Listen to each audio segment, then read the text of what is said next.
We're in Melbourne today with Quad Squad, and Adam Cementsum is going to take us through a bit of shock servicing.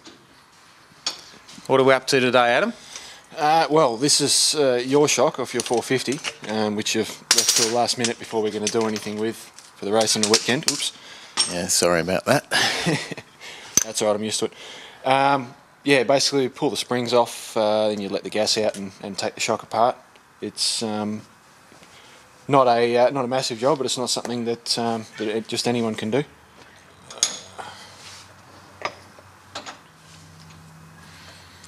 So how long have you been servicing shocks for, Adam? I did my first shock back in 2005, so yeah, over 5 years now. All right, and they're all pretty much the same thing, or is there knacks to different brands? The principle behind it is much the same. A lot of the brands have their own little process and way of doing things.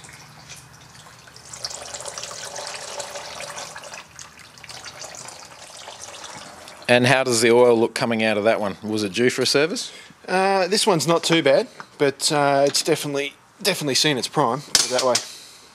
Okay, I actually bring these shocks in because I had a small leak, a weeping seal from muddy work and some mud getting in behind the seal, so Adam's just basically giving him a service to clean up that seal. But you can see there's a bit of discoloration in the oil there, so it's probably something I was getting close to due for anyway. How often should the average user be getting shock serviced? Is it something that everyone needs to do?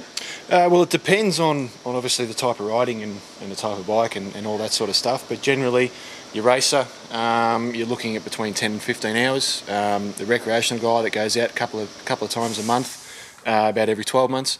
The reason for that is oil does go off over time, and the shocks actually do get quite hot.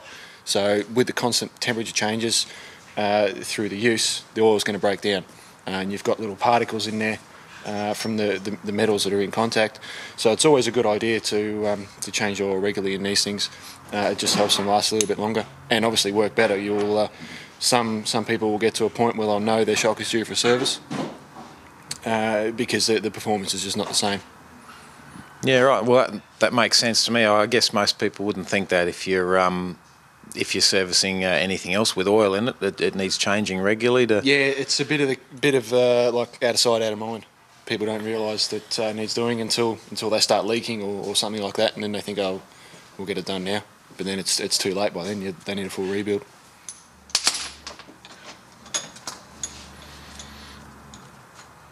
All right, and what are we looking for here, Adam? Just looking for any stone chips from roost, which will cut into the seal pretty quickly, which is 90% of the reason why seals start leaking in the first place. They just get damage on the shaft. There's a couple of little ones on this one, but nothing too worried. So they'll linish up all right, and we'll go again. Yeah, we'll give it a linish and away we go. In extreme cases, we've got to get the chrome, the shaft re-chromed. If it's beyond a linish. Well, we're certainly at the rocket science end of it here. We got all the guts of the shock out. What do we got? Well, this is all the components of the shock laid out.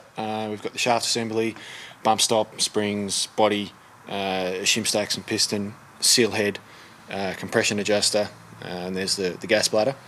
All right, let's go back to this stuff. So this is your shim stack. That's the rocket science bit that's where we can tune a shock and customise it to whatever any customer wants. Yeah, that's where all the tuning's done. Ah, cool. And I'm pretty happy with the way my shock's working, so we're going to leave that alone, and we're really just here to clean up this leaking oil and fix that little seal there. Yeah. All right.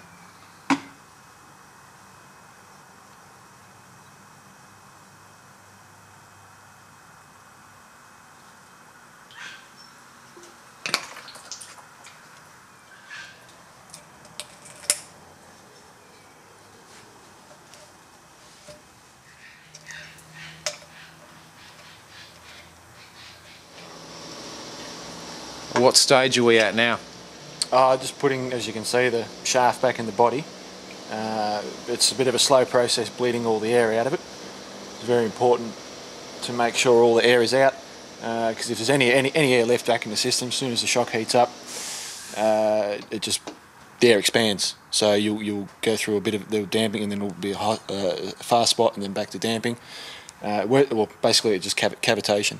Yeah, right. So I can imagine there's a lot of intricate pathways and stuff in there. You got to make sure you got to Yeah, get the air you out. can see right all the way through the compression adjuster assembly. You've got to make sure all the air's out. All right, so we're just doing the gassing up now. Yep.